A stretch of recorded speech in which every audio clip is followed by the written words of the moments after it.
I draw a lot, and a lot of it I take from, obviously from nature. Or whatever, I mean, and just kind of, with regards to taking it from nature, and just drawing analogies between nature and man, because, the environment is always reflected in the person, like wherever I live. Yeah. It's not a conscious, at least earlier on, I wouldn't have made a conscious decision to reflect my environment, but every time I moved on and looked back at the images and the paintings I'd done, they had reflected where I was. I was living in Galway, and so there was a lot of blues and sea theme type colours coming into the abstract work.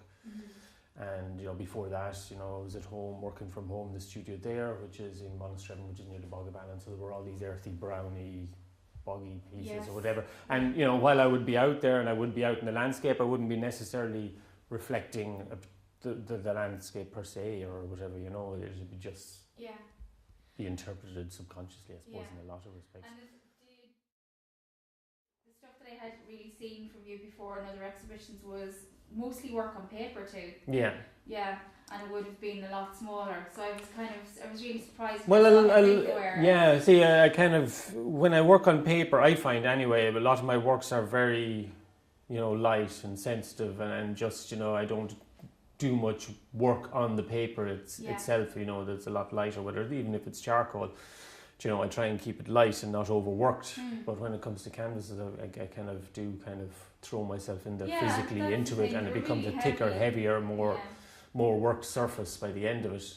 And I like the kind of play between the two, and quite often I would exhibit the two together to kind of have that play between size and between the medium and the method. Yeah, there was a charcoal piece in that exhibition as well, wasn't there? There was, yes, the space between, which is kind of like the whole exhibition there. And when I was working on a lot of the larger pieces, I work with diptychs quite a bit, and the idea behind the diptychs is this kind of duality of meaning between things and stuff like that. Yeah. Like the big piece mono would have been, it's called mono, but it's a big diptych.